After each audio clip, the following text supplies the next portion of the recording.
जोश स्पीकर और बुक्स की ऑथर। नमस्कार, मैं विभा पांडे आज आपको मिलवाऊंगी हमारी मुख्य अतिथि डॉक्टर रीता गंगवानी जी से, जिनका सुनने में तो बहुत अच्छा लगता है सब कुछ, पर ज़िंदगी के जो संघर्ष है वो आप सोच भी नहीं सकते।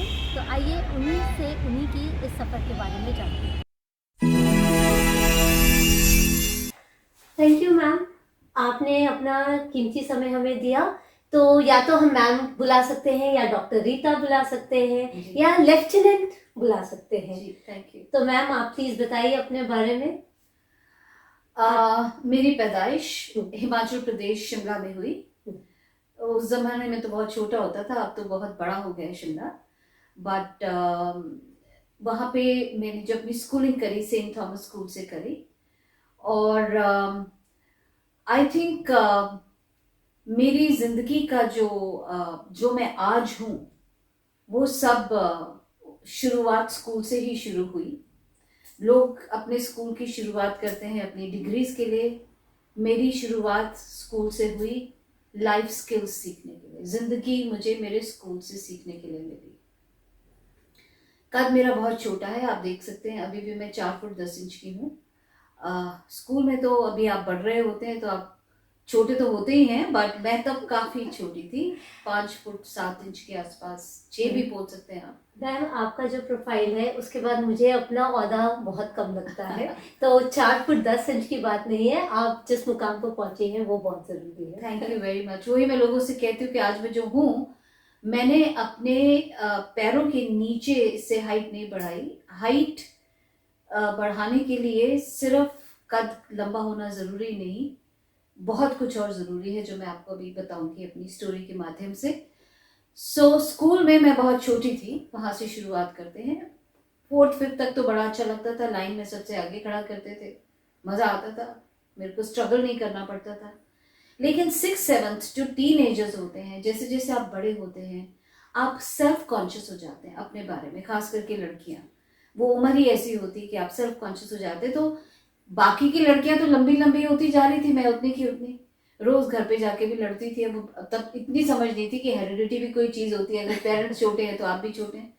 तो काफी लटकाया वटकाया घर में भी, लेकिन कोई फर्क नहीं पड़ा। और प्यार से ही सही, मेरी फ्रेंड्स जो लंबी हो चुकी थी, अब रीटा नहीं बुलाती थी, कोई मुझे ठेंगू बोलता था, कोई मुझे बॉनी बोलता था। और क्योंकि मीर चंदानी मेरा सरनेम तब होता था तो मुझे मिर्ची कहते थे, काली मिर्ची। हिमाचल में आप देखेंगे सब बड़े गोरे होते हैं, तो कंपैरेटिवली मैं थोड़ी डस्की थी। तो उस वक्त तो मैं उनके मुंह पे हंसती थी, लेकिन दिल में बड़ा दुख होता था कि ऐसा क्यों लोग बोलते हैं। और वर्ष तो तब हुआ जब स्कूल के एक फंक्शन में मैंने ऑडिशन दिया, तो जब आर्ग्यूमेंट हुआ तो टीचर ने मुझे मुंह पे थप्पड़ भी मारा कि तुम अपने आप को हीरोइन के रोल के लिए ऑडिशन दे रहे हो, शक्ल देखी है अपनी। तो वो जो थप्पड़ था, आपको ऑडिशन नहीं देने दिया? ऑडिशन देने ही नहीं दिया, उन्होंने मेरी बात ही नहीं सुनी। और क्योंकि मैं आगे खड़ी होती थी हमेशा, तो मुझे हमेशा से आगे रहने का शौक था। तो स्टेज पे भी बचपन में तो लोग धक्का देके आगे खड़ देते थे, तो मुझे स्टेज का शौक भी आ चुका था। तो यहाँ टीचर्स के लिए यह है कि कभी भी बच्चे को डिस्करेज ना करें। हाँ, क्योंकि आज मैम जहाँ पर है शायद उसी थप्पड़ की वजह से है, क्योंकि एज ए चैलेंज ले लिया। बिल्कुल। और वो जो थप्पड़ मैं आज भी आंख बंद करूँ ना, तो मुझे वो थप्पड़ आज भी महसूस होता है। अनफॉर्चुनेटली अब वो इस दुनिया में नहीं है, वो मेरी टीचर, भगवान उनकी आत्मा को शांति दे। बट एज अ टीचर जो उन्होंने किया, और वो भी अकेले में, अगर कोई टीचर करती है आपको समझ में आती है बात, लेकिन जब भरी सभा में कोई आपको ऐसे थप्पड़ मारे और आपको इतना नीचे दिखाए कि ये देखिए 2 फुटिया हीरोइन बनने आई है, तो दुख होता है। तो वहां से मेरा कॉन्फिडेंस थोड़ा डगमगाया, और फिर वो एकेडमिक्स में भी दिखने लगा और जनरल लाइफ में भी दिखने लगा। जैसे तैसे स्कूल पास किया, कॉलेज में पहुंची, और उस जमाने में हमारी बड़ी हेल्दी रैगिंग होती थी और बहुत अच्छा माना जाता था तब रैगिंग को, कि दोस्ती करो सीनियर्स के साथ। तो वो आपको छोटे छोटे टास्क दिया करते थे, ये एक्टिंग करके दिखाओ, वो करके दिखाओ। अमिताभ बच्चन जी का जमाना था, तो जंजीर पिक्चर उनकी रिलीज हुई थी, तो हर लड़का उनकी तरह एक्टिंग करता था। और जैसे मैंने कहा, वो नजाकत उम्र की होती है।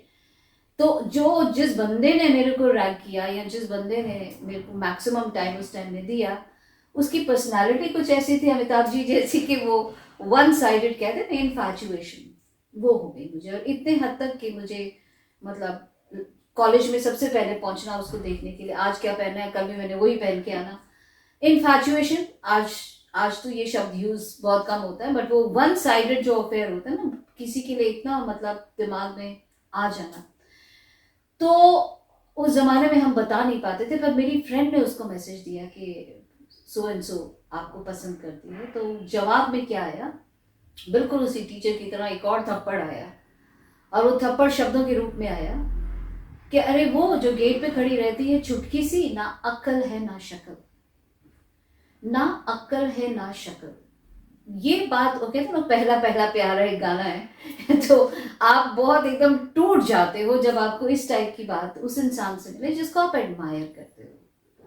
तो वो दूसरा थप्पड़, और ये ऐसा थप्पड़ था कि जिसने मुझे जेल में बंद कर दिया, नेगेटिविटी के जेल में अब मैं बंद हो गई। मतलब जो थोड़ा बहुत कॉन्फिडेंस था वो भी कम, घर से बाहर नहीं निकलना, किसी से मिलना नहीं, बाहर नहीं जाना, यही सोच के कि लोग तो मुझे अच्छा नहीं समझते हैं। और वो जो थप्पड़ लगा सेकंड वाला, जिसमें मैंने खुद को अपनी नेगेटिविटी में बंद किया, उसमें मुझे मन में ये भी लगा कि जीने का कोई फायदा नहीं है, ये तो अभी शुरुआत है, आगे आगे इस टाइप के ना जाने लोग मुझे बहुत क्या क्या कहेंगे।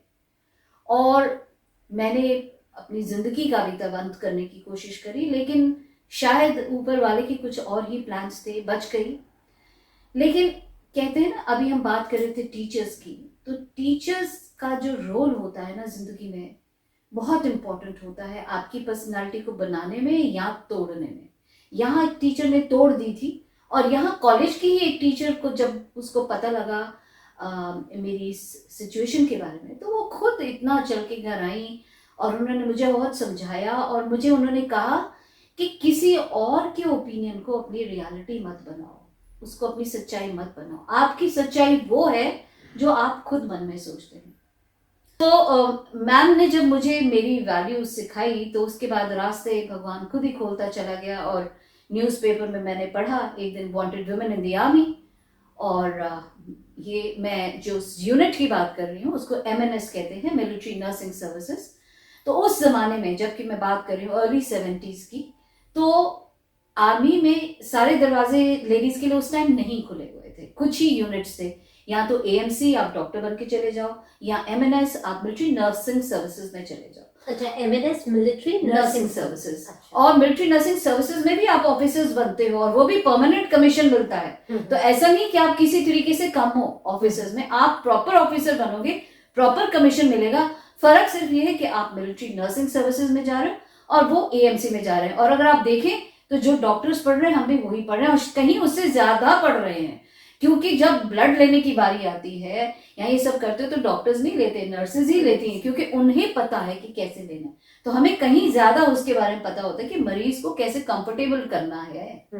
और धीरे धीरे आप आधे डॉक्टर तो वैसे ही बन जाते हो। सो एनीवे, सो वो मिलिट्री नर्सिंग सर्विसेज की जो एग्जाम थी, टफ एग्जाम थी, कॉम्पिटिटिव एग्जाम, वो था, बोर्ड था, मेडिकल बोर्ड था, वो सब क्लियर करने के बाद मैं बहुत टफ ट्रेनिंग से गुजरी, और फिर हिमाचल प्रदेश से सबसे पहली MNS की लेडी ऑफिसर बन के बाहर आई। मेरे बाद फिर बहुत सी गई, लेकिन पहले नहीं निकलती थी लड़कियां घर से, उन्हें आर्मी से भी सोच के भी डर लगता था, क्योंकि मेल डोमिनेटेड प्रोफेशन मानते थे।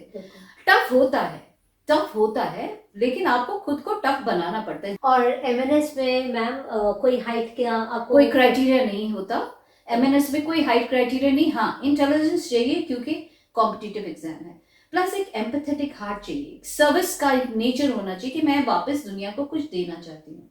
ऐसे कितने आपको नर्सिंग दूसरे नॉर्मल में मिलेंगे जो एकदम आप डरते हो उनसे सुई भी लगवाने में। So you have to be a very empathetic person. आपके दिल में दया भावना होनी चाहिए, सर्विस की भावना होनी चाहिए, जो मुझ में थी, और शायद वही वजह थी। और मैं यही कई बार कहती हूँ, आज मैं जो भी हूँ शायद मेरे उन पेशेंट्स की दुआ है कि मैं यहाँ पे बैठी हूँ, क्योंकि जब सुई भी लगानी होती तो कहते थे वो छोटी वाली सिस्टर उनसे लगवाएंगे क्योंकि दर्द नहीं होता। तो छोटी हाइट आपकी आइडेंटिटी थी, अलग से आपको जाना जाता था। और आर्मी में हाइट की मेरे को कोई वहां टेंगू वेंगू नहीं बोलता था, वहां पे मेरी अपनी आइडेंटिटी थी, क्योंकि मेरी जो बेस्ट क्वालिटीज थी वो बाहर थी। चाहे सिंगिंग हो, ड्रामेटिक्स हो, कहीं भी हो, तो मैं पूरे यूनिट में बहुत मानी जाती थी। और कई बार मैंने अपनी यूनिट्स को अलग अलग जगह पे रिप्रेजेंट करके बहुत से अवार्ड्स वहाँ पर भी जीते। एंड इवेंचुअली जब मैंने अपना कमीशन लिया तो उस टाइम में मुझे बेस्ट कैडेट का अवार्ड भी मिला, और एयरफोर्स स्टेशन जलाली से मुझे बेस्ट कैडेट की ट्रॉफी मिली, और प्रेसिडेंट ऑफ इंडिया से मुझे गोल्ड मेडल मिला as being the highest ranker of that year. तो फिर मेरी पहली जो पोस्टिंग हुई वो हुई आर्मी हॉस्पिटल दिल्ली कैंट में, और फिर धीरे धीरे पोस्टिंग्स, एंड इनफैक्ट जब मेरी पोस्टिंग्स चल ही रही थी 1984 में, दे वर लुकिंग फॉर औरतों को माउंट एवरेस्ट पे जाना था, तो 6 आर्मी से लड़कियां चुनी गई थी माउंट एवरेस्ट पे जाने के लिए, जिनमें से एक मेरा भी नाम था। क्योंकि मैं फिजिकली बहुत फिट थी और हिमाचल से थी, तो उन्हें पता था कि माउंटेन्स का ही है, तो उसकी भी ट्रेनिंग के लिए मुझे श्रीनगर अपने स्कूल से ट्रेनिंग लेनी पड़ी। तो हालांकि मैं जा नहीं पाई क्योंकि बीच में बहुत कुछ जिंदगी में हुआ, मैं जा नहीं पाई, but I was very happy कि उन 6 में से भी मैं थी। आपने ये भी बताया था कि जब एमएनएस की ट्रेनिंग हो रही थी तो वो इतनी टफ थी कि 40 महिलाओं में से सिर्फ 14 बची थी, और मैं एज अ नर्स हमको डेड बॉडीज भी पैक करनी होती थी, ये हमारा ही काम होता है। एज अ नर्स अगर कोई जला हुआ पेशेंट है और उसके कोई कीड़े पड़े तो वो भी हमें ही निकालने। तो वो जो एम्पैथी आपके अंदर आनी चाहिए ना, वो एम्पैथी बहुत जरूरी है। और मैम हिम्मत, एक डेड बॉडी को देखना और जले हुए हाथ को, और बिना किसी फीलिंग के पूरी रिस्पेक्ट, उनके धर्म के हिसाब से उनकी बॉडी को पैक करना, पूरे लास्ट राइट्स देना, उन्हें नहलाना, ये सब नर्सेस का ही काम होता है। तो मतलब छोटे से छोटे काम से लेके बड़े से बड़े काम तक आपको करने पड़ते। तो आपको जिंदगी में बहुत कुछ, जिंदगी आप डेथ को इतने करीब से देखते हो कि आप जिंदगी की अहमियत, कीमत समझने लगते हो। और अच्छी बात ये होती है कि आपकी फैमिली में भी कहीं पे भी दुख तकलीफ होती है तो सबसे पहले आप ही को पुकारा जाता है कि आइए ब्लड प्रेशर ले लीजिए, कोई दवा हो, और एक्सपीरियंस होता है तो आप बोल भी देते कि अच्छा ये लगा लो, इस पे वो लगा लो, छोटी छोटी चीजें तो हम भी कर पाते हैं। तो ये उस वक्त मुझे बुरा लगता था कि अच्छा मैं यहाँ चली गई, मुझे ये भी करना पड़ेगा, मुझे ये भी करना पड़ेगा, लेकिन अगर नहीं करती तो आज यहाँ ना होती। तो ये तो मेरा था मेरे आर्मी का। इसके अलावा आप क्या जानना चाहते हैं? नहीं, आपके अभी मैं दर्शकों को दिखाऊंगी भी ये सारे जितने अवार्ड्स हैं, या तो आप पहले वीडियो में देख लेंगे या वीडियो के बीच में देखेंगे। आप इनके बारे में बताइए कि आजकल आप क्या कर रहे हो, ये अवार्ड सारे आर्मी के हैं, किस चीज के हैं? आर्मी में हमारे को एक सब्जेक्ट लगता था OLQ, ऑफिसर्स लाइक क्वालिटीज। अगर आप गूगल करेंगे तो आप पाएंगे 15 ऐसी क्वालिटीज हैं जो कि हमें सिखाई जाती हैं। रेजिलियंस हो गया, करेज हो गया, क्रिटिकल थिंकिंग हो गया, उसी में एटिकेट भी आता है, सोशल स्किल्स भी आते हैं, लोगों के बीच में उठना बैठना वगैरह वगैरह।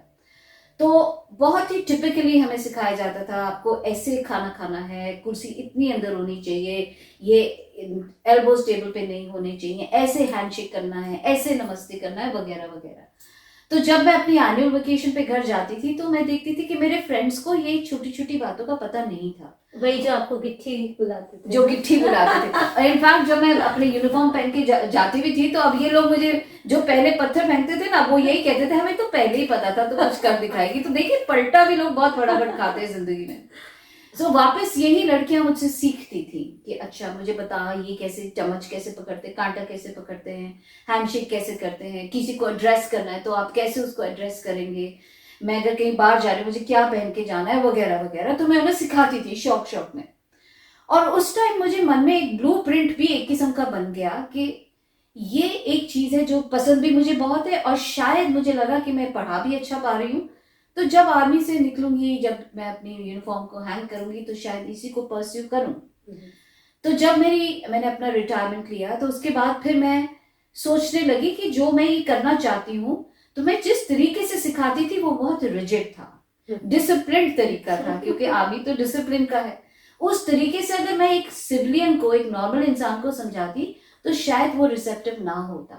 तो मैंने खुद फिनिशिंग स्कूल में जाके पूरा पर्सनालिटी डेवलपमेंट के ऊपर पूरा कोर्स किया, एडवांस कोर्स किया, और उसके बाद आके मैंने अपना एक वेंचर खोला, रीगा, RI रीटा और GA Gangwani, Riga house, Rita Gangwani house of personality transformation. ये जो कोर्स आपने किया, ये इसका क्या क्राइटेरिया होता है, और कोई हमारे दर्शक करना चाहेंगे तो आप बताएंगे इसके बारे में? हाँ, जिस जमाने में मैंने किया था उस जमाने में इंडिया में फिनिशिंग स्कूल्स नहीं हुआ करते थे जिसमें आपको पूरी तहजीब उठना बैठना सिखाया जाए। इंडिया में तब नहीं था, मुझे स्विट्जरलैंड जाके ये सीखना पड़ा। अच्छा। लेकिन अब इंडिया में अवेलेबल है, मैं खुद भी कराती हूँ, और आप अगर अपने शहर में भी ढूंढेंगे तो पर्सनालिटी डेवलपमेंट और फिनिशिंग स्कूल आपको बड़े बड़े शहरों में मिल जाते हैं। आप उन्हें जरूर कीजिए क्योंकि ये जिंदगी जीना सिखाते हैं।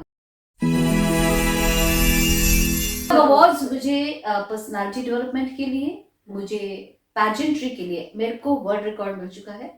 किस लिए मिला है ये भी खास है। बहुत से पैजेंट कोच आजकल, बहुत से ब्यूटी कॉन्टेस्ट हो रहे हैं, थोक के भाव हो रहे हैं, बहुत से ब्यूटी कोचेस आपको मिलेंगे जो आपको सिखाएंगे। लेकिन मुझे क्यों मिला? वो इसलिए क्योंकि मैंने चैलेंज लिया उन ब्यूटी कॉन्टेस्ट को ट्रेन करने, कंटेस्टेंट्स को ट्रेन करने के लिए जो कि अलग हैं। मैंने मिस डेफ को ट्रेन किया है, मैंने मिस ब्लाइंड को ट्रेन किया है, मैंने मिस व्हील चेयर को ट्रेन किया है। मिस ब्लाइंड को? हाँ, मिस व्हील चेयर को ट्रेन किया है मैंने, मिस प्लस साइज को ट्रेन किया है मैंने, मिस ट्रांसजेंडर को ट्रेन किया है मैंने, मिस पिटीट को ट्रेन किया है मैंने, एम्प्रेसेस को ट्रेन किया है जो 60+ हैं। मतलब मैं I am the only coach in the world जिसने अलग अलग टाइप के ब्यूटी कॉन्टेस्ट को चैलेंज लेके ट्रेन किया है और उन्हें वर्ल्ड वो दिलवाए हैं। मेरी मिस डेफ मिस वर्ल्ड बन चुकी है, Miss Deaf World, Miss Deaf World wheel chair. तो इस तरीके से बहुत से ऐसे बच्चे हैं जो डिसेबल्ड हैं, फिजिकली चैलेंज्ड हैं, उन सबको मैंने ट्रेन किया है और वर्ल्ड में उन्होंने अपना नाम कमाया है।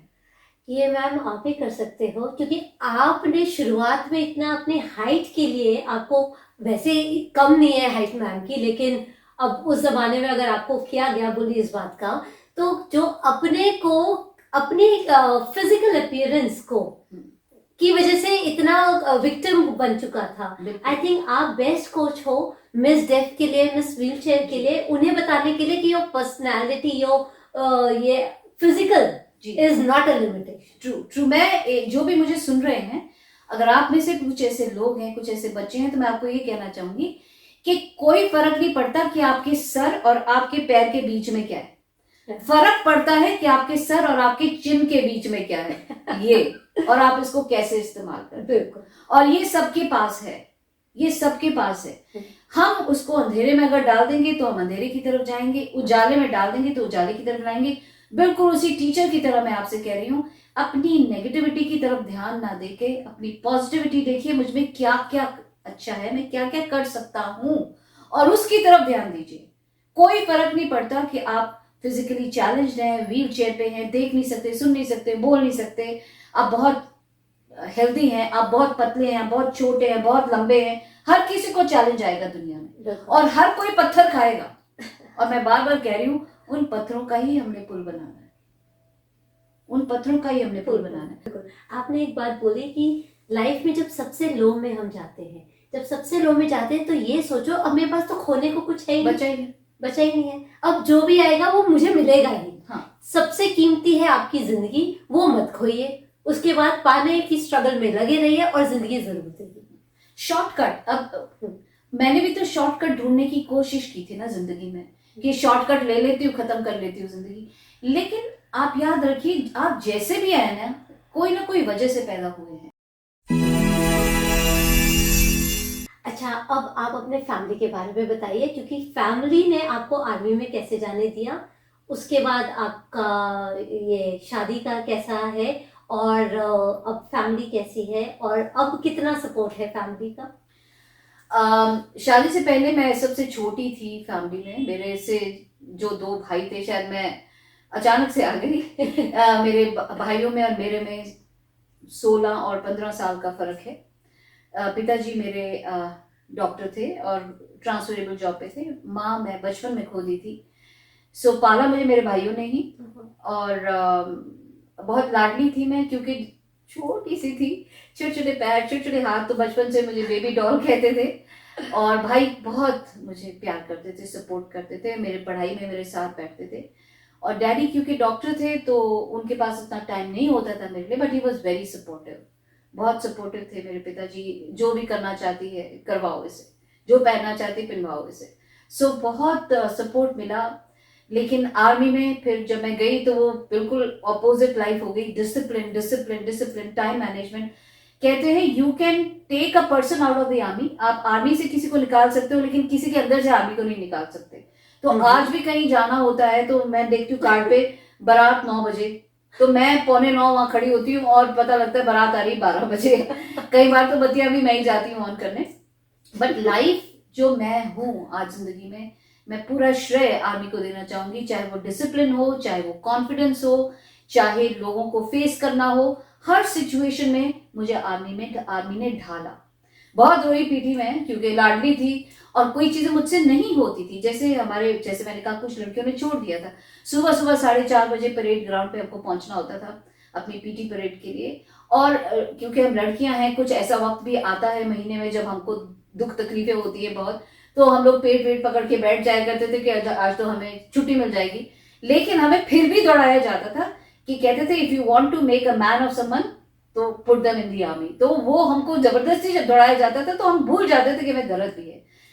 तो ये अब मैं किसी को देखती हूँ कि वो हॉट वाटर बैग पकड़ के ऐसे पकड़ के बैठी होती तो कई बार मुझे हंसी भी आती कि अरे ये क्या इतनी छोटी सी बात पे बैठी हुई। बट घर में तो हम लाडली थे, लेकिन यहाँ पे हमको सख्त बनाया गया। जिंदगी जीने की कला सिखाई गई कि किसी चीज के आगे हमने हारना नहीं।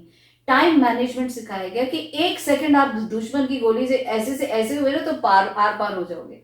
तो एक एक सेकंड की कीमत समझाई गई हमें। लोगों के कैसे सपोर्ट करना है, हर धर्म को कैसे सपोर्ट करना है, हर इंसान को कैसे सपोर्ट करना है, सब कुछ आर्मी में सिखाया। तो मैं आज जो भी हूँ, मैं थैंक यू कहना चाहूंगी अपने सारे मेंटर्स का, आर्मी में जो है जिनकी वजह से आज मैं हूँ। और मेरी पहचान ही आर्मी है।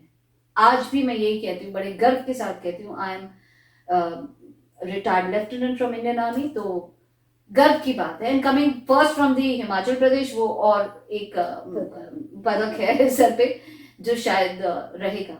मैं जब आर्मी में थी तब उसी टाइम में मैं अपने हस्बैंड से मिली। वो सिविलियन है and he is not from the army. तो इसीलिए मुझे थोड़ा सा वॉलंटरी रिटायरमेंट भी लेना पड़ा क्योंकि बूढ़े माँ बाप थे, उनकी भी सेवा करनी थी। सो अब हम लोग सारे रिटायर्ड है। Now he is aero modeller. आप पीछे जहाज देख सकते हैं उनके लगे हुए हैं। खुद जहाज बनाते हैं जी, अपने जहाज खुद बनाते हैं और रेडियो कंट्रोल जहाज उड़ाते हैं, इनकी हॉबी है। And I have 2 children, both of them are now settled in Australia. One is in cyber security and my daughter works for Australian government. और मैं नानी दादी हूँ, सब हूँ। So that's about my family. अभी मेरे पास 6 बच्चे और थे, कनाइन बेबीज थे, धीरे धीरे एक एक करके अपनी उम्र पूरी करके गए हैं। So I was a mother of बहुत सारे बच्चे थे मेरे, छोटे छोटे छोटे हर तरह के बच्चे थे। अब वो सब ऊपर मेरे गार्डियन एंजल बनते हैं और मुझे वहां से ब्लेसिंग्स भेजते हैं। बट इन रियल लाइफ मेरे 2 बच्चे हैं। सही है। एंड दे से कि अगर आप कहते हैं आप दुनिया से जाओगे तो क्या छोड़ के जाओगे, कई लोग पूछते हैं, क्योंकि लोग भूल जाते हैं, लोगों की मेमोरी बड़ी शॉर्ट होती है। तो क्या छोड़ के जाओगे? सबसे अच्छी चीज, किताब छोड़ के जाओ। आप कुछ लिखो, जो आप लिखोगे वो पता नहीं कितने टाइम तक कोई पढ़ेगा और कितने लोगों के हाथ तक पहुंचेगा। तो ये बात किसी ने जब मुझे बोली तो मुझे मन में आया कि मैं भी किताब लिखूं। और फिर मैंने अपनी ये किताब लिखी है, जो कि आप अगर घर बैठ के अपनी पर्सनालिटी को डेवलप करना चाहते हैं तो ये किताब जरूर खरीदिए।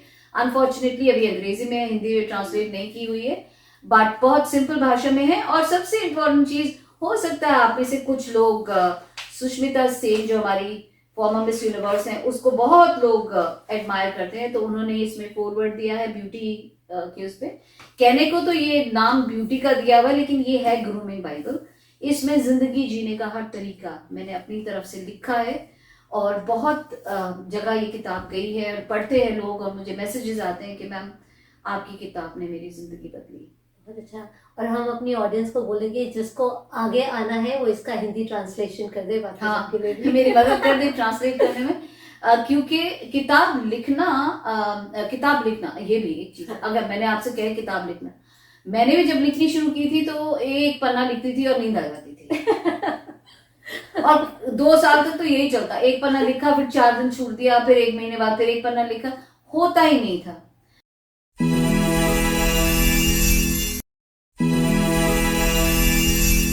बहुत बहुत बहुत अच्छा लगा आपको सुन के, और मैंने कभी नहीं सोचा था कि ये स्टोरी आपसे सुनने को मिलेगी। Thank you. तो आप एक बार मैं फिर से कर देती हूँ कि आप आर्मी में रह चुके हैं, जी आप टेडेक्स स्पीकर भी हैं, जी आप ऑथर भी हैं, जी आप हर तरीके का ब्यूटी पेजेंट के कोच रह चुके हैं, जी। और मैंने कुछ मिस किया? मैं कॉर्पोरेट ट्रेनर हूँ। बहुत सी कंपनीज के एम्प्लॉयज को, जैसे जिंदल पावर एंड स्टील हो गया, इंडियन ऑयल हो गया, एनटीपीसी हो गया, इनके एम्प्लॉयज को ट्रेन करती हूँ, हॉस्पिटल्स को ट्रेन करती हूँ।